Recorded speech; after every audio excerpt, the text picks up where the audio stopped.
आज से नवरात्रे प्रारंभ हुए हैं। 9 दिन तक आप लोग एक मंत्र का उच्चारण हमेशा करते आए माँ जगत जननी के, जगत जगदम्बा के।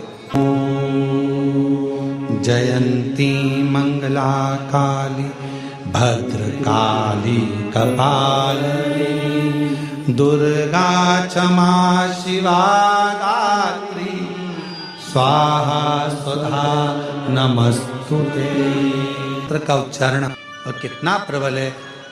गुणी पूर्णिमा का जो दिन रहता है, चैत्री नवरात्रे जिस दिन प्रारंभ होते हैं, नया संवत्सर जिस दिन प्रारंभ होता है, मां जगत जननी जगदम्बा से प्रार्थना करा करो कि तू मेरे घर में एक बार जरूर आना। गुणी पूर्णिमा का जो दिन रहता है, चैत्री नवरात्रे जिस दिन प्रारंभ होते हैं, नया संवत्सर जिस दिन प्रारंभ होता है, उस दिन नीम के पत्ते की बंदरवाल लगती है, जो नवरात्रि के 9 दिन तक दरवाजे के बाहर लगी होती है, जिससे घर में कोई नई बीमारी प्रवेश नहीं करती, वो बीमारी बाहर निकल जाती है। इसको नीम के पत्ते की बंदरवाल। आम के पल्लव, आम के पत्ते, पीपल के पत्ते और नीम के पत्ते, इन तीनों की बंदरवाल। ये बंदरवाल दशहरे के दिन लगती है।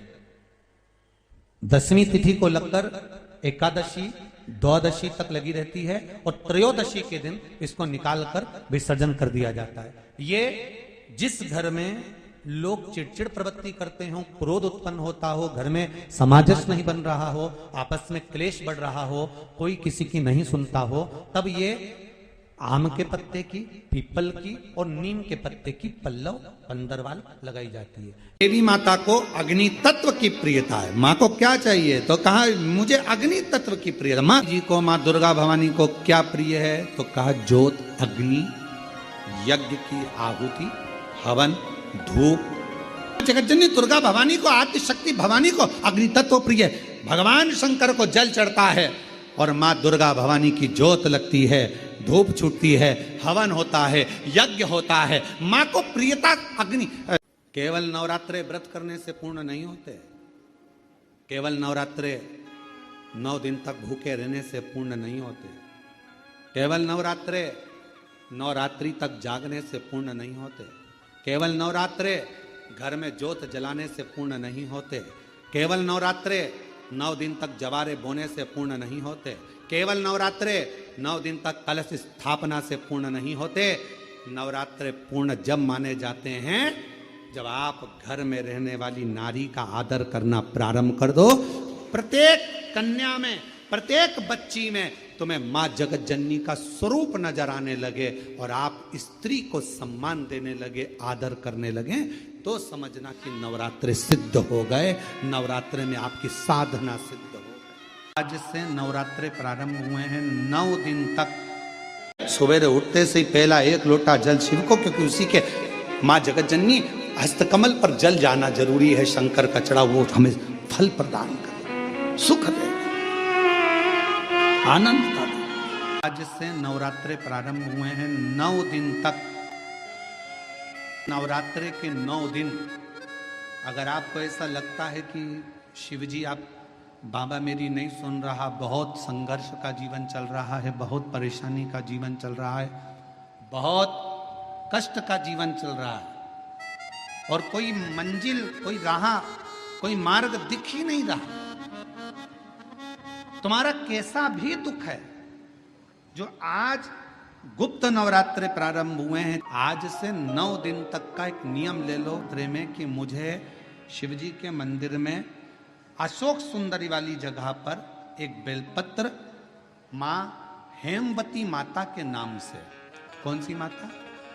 हेमवती, माँ हेमवती के नाम से एक बेलपत्र अशोक सुंदरी वाली जगह पर समर्पित करूंगी। 9 दिन का एक नियम धारण करो और 12वें या 15वें दिन आप देखिए आपका जो दुख है मेरा बाबा उसको काट कर ही रहे। नवरात्रे जो आज से प्रारंभ हुए हैं, नवरात्रे में हेमवती माता का स्मरण करना, एक बेलपत्र का पूजन करना, या एक बेलपत्र के वृक्ष के नीचे आप 9 दिन तक भी, अगर मंदिर तक भी नहीं जा सकते, मंदिर में आप बेलपत्र रखने नहीं जा सकते, तो आपके घर के आंगन में, द्वारे पर, बगीचे में, आपके घर के आंगन में, द्वारे पर, बगीचे में, आपके घर के पास अगर कोई बेलपत्र का पौधा है, वृक्ष है, उस बेलपत्र के वृक्ष के सामने एक बेलपत्र का पत्ता रखकर भी अगर आप उस पर जल चढ़ा रहे हैं या पूजन कर रहे हैं हेमवती माता के नाम से, तो उसका फल आपको मिलेगा।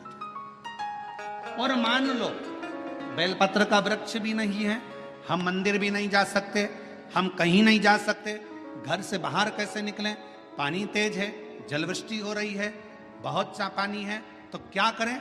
अपने घर में जो शिवलिंग है, तुम्हारे घर में अगर जो शिवलिंग है, तुम्हारे घर में जो शिवलिंग विराजमान है, उसी शिवलिंग के साक्षी में सम्मुख में भी अगर हेमवती माता का नाम लेकर अगर एक बेलपत्र समर्पित करोगे 9 दिवस तक, तो उसका फल मिलेगा जरूर, उसका फल मिलेगा। फिर से बोलो, कौन माता? हेमवती। कौन है ये? शिव महापुराण की कथा कहती है, जब माता पार्वती जी हिमालय राज के घर में प्रगटी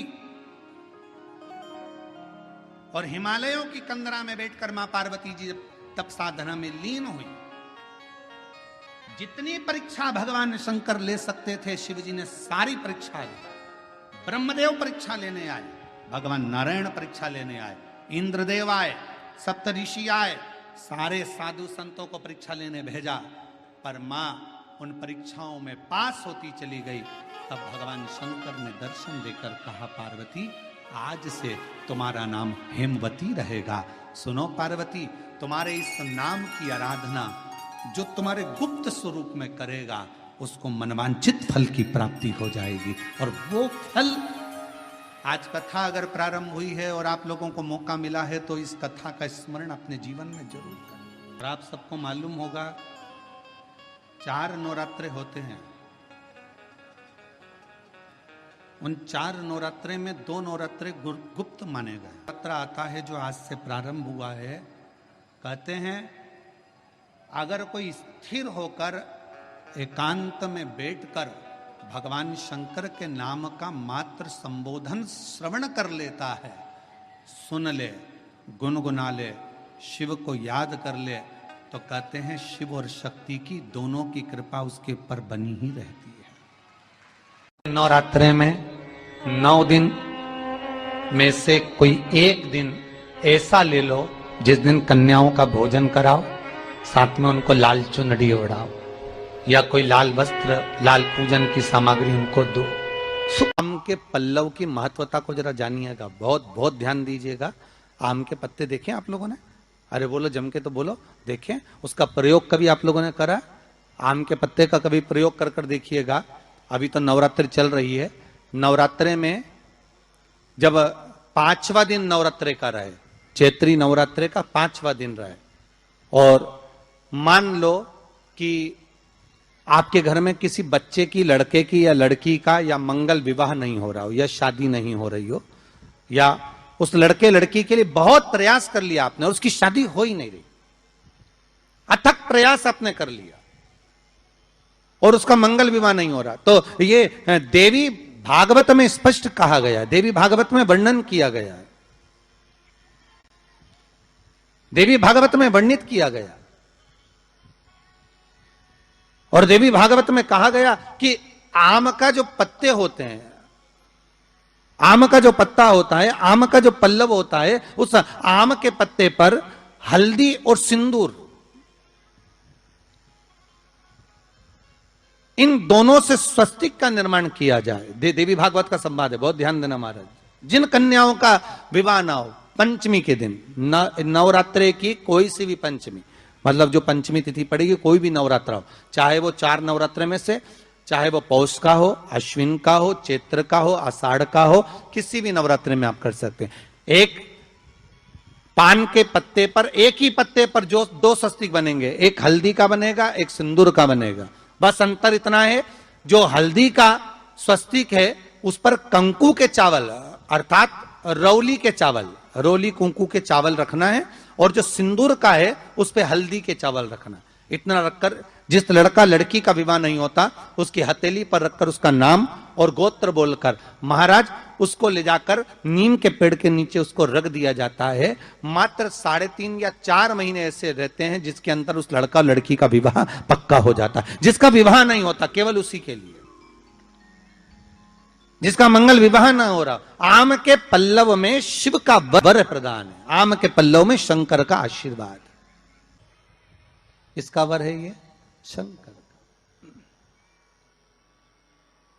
11 आम के जो पत्ते जिस डाली में लगे होते हैं, वो डाली कोमल सी डाली, 11 टुकड़े महाराज एक कच्चे सूत से लपेटकर 11 बार उसका भाग, जब उसको लपेट लोगे इस तरह से इकट्ठा करके, आगे का जो भाग है 11 बार कच्चा सूत लपेटने के बाद जो भाग पीछे का आगे का कोई भी हो, उसको शहद में डुबाकर शिव जी को समर्पित कर दो। किस जगह पर रखना है? अशोक सुंदरी वाली जगह। अशोक सुंदरी की जगह जानते हो आप लोग, पहले भी आपको बताया है, आज फिर आपको वर्णन कर दें। जैसे ये गोल जलाधारी है, ये शिवलिंग रखा है,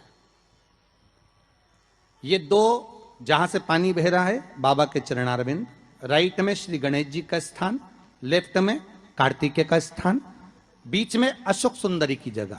शंकर भगवान की 6 लड़कियां हैं। भगवान शंकर के 13 बच्चे, 13 बच्चों में से 6 लड़कियां, उस 6 लड़कियों में से एक लड़की का स्थान, भगवान शंकर की एक बेटी का स्थान, अशोक सुंदरी का स्थान सामने है। पद्म पुराण में स्पष्ट किया ये स्थान अशोक सुंदरी का। शंकर भगवान की जलाधारी में पार्वती जी का हस्त कमल, ऊपर से जो एक एक बूंद पानी गिरता है, ये शंकर भगवान की 5 लड़कियों का स्थान है, जया, विषहरा, शामरी बारी, दौतली और देव। शंकर भगवान की 5 लड़कियां भगवान शंकर के मस्तक पे जल की धार गिरा रही हैं। बीच में जो अशोक सुंदरी का स्थान है महाराज, उस जगह पर शहद का मुख, जो शहद आपने भिंगोया है, उस शहद का मुख शंकर जी की ओर कर कर इसी चैत्र के महीने में, इन्हीं नवरात्रि में शंकर भगवान के उस अशोक सुंदरी की जगह पर शहद का भाग शिव जी की ओर रख दें। महाराज अगर घर में संपदा की कमी हो या कोई पैसा खा गया हो, रुपया नहीं दे रहा हो, पैसा अटक गया हो, तो उस शहद को शिव जी की ओर मुख कर कर उस आम के पल्लव की जो डंडी है उसको 11 डंडी को वहां रख दीजिए और उससे अपनी कामना कर कर आ जाइए। हो सके उस शहद में से थोड़ा सा शहद किसी रुमाल पर, किसी कपड़े में लगाकर उसको रख लीजिए। जिस व्यक्ति से पैसे लेना है, जिस व्यक्ति से पैसे मांग रहे हो, उससे एक बार जाकर मिल लीजिए, एक बार उसको खबर कर दीजिए। बाबा चाहेगा भोलेनाथ तो नवरात्रि में ही पैसा वापिस आ जाएगा, अगर शिव कृपा कर दे। ये बाबा की करुणा। आम का पल्लव कोई साधारण नहीं जिसको कलश के ऊपर रखा जाता है, शिव की कृपा। जिस आम के पेड़ पर स्वयं कामदेव चढ़कर भगवान शंकर के तीसरे नेत्र द्वारा जलकर भस्म हो जाते हैं, वो आम का पेड़ साधारण नहीं हो सकता।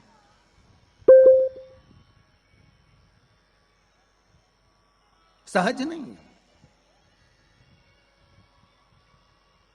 और वैसे भी शिव शिव है। घर में ज्यादा रोग हो, बीमारी हो, ज्यादा तकलीफें आ रही हो, कष्ट बढ़ रहा हो, बीमारियां बढ़ रही हो, या भय लग रहा हो, डर लग रहा हो, हृदय चित्त में कहीं ना कहीं आपको भय का भान हो रहा हो, तो 1 लोटा पानी, एक कलश में जल भर कर रख लीजिए और रात भर उसको रखे रहने दो। नवरात्रि चल रहा है, उस कलश को रात भर रखकर सुबह सुबह उस कलश में एक बेलपत्र डालकर उस जल को नीम के पेड़ के नीचे, जहां चैत्री नवरात्रि में नीम के पेड़ के नीचे सारी विद्याएं, आद्य शक्तियां, सारी देवी उस नीम के पेड़ के नीचे विराजमान रहती हैं। उस कलश में एक बेलपत्र डालकर रात भर रखकर उस जल को पूरे घर में घुमाकर उस नीम के पेड़ के नीचे समर्पित कर दीजिए महाराज। घर में भय लगना बंद हो जाएगा, कोई बड़ी बीमारी आपको घेरेगी नहीं और उस बीमारी से, उस रोग से आप मुक्त रहेंगे।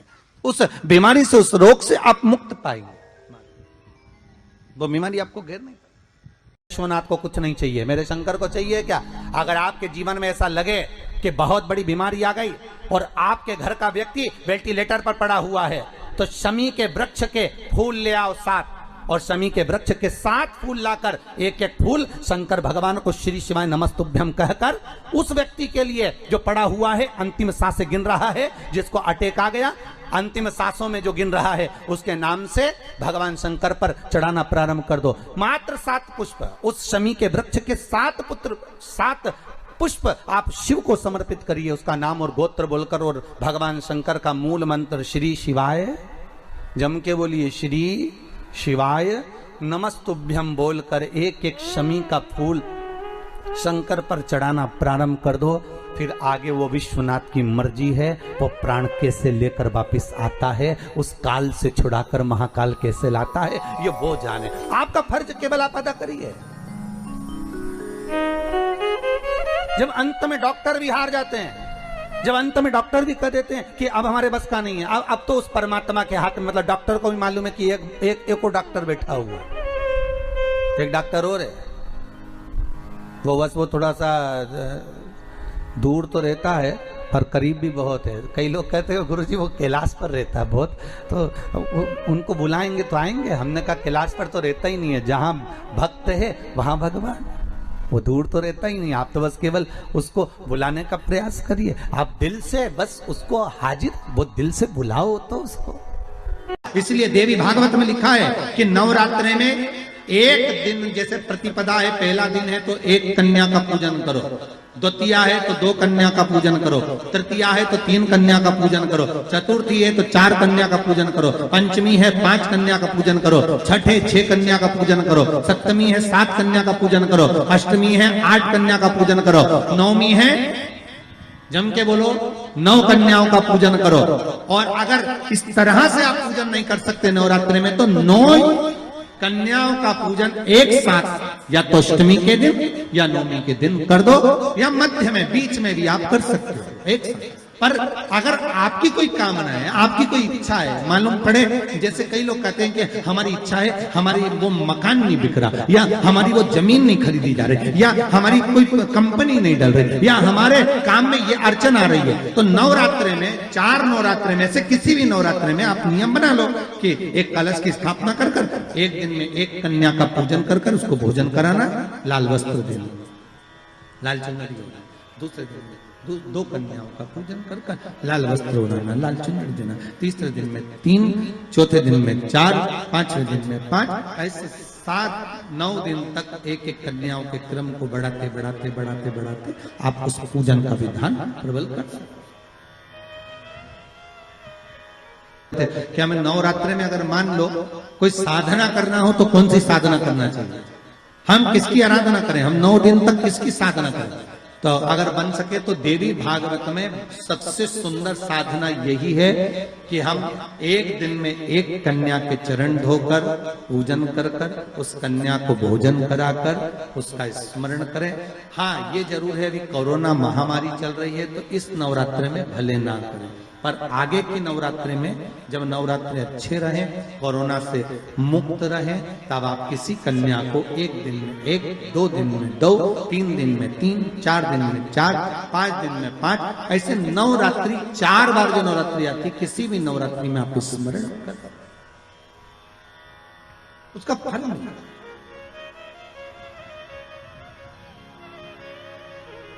उसका फल होगा।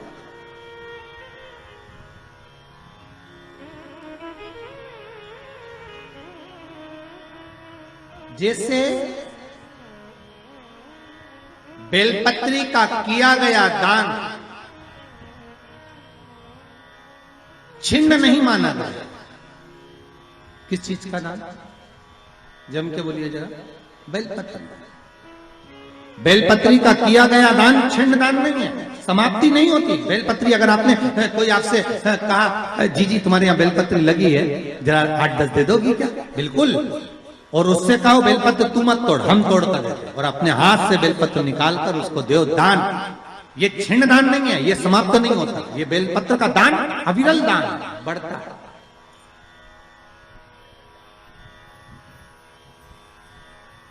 सुख का भान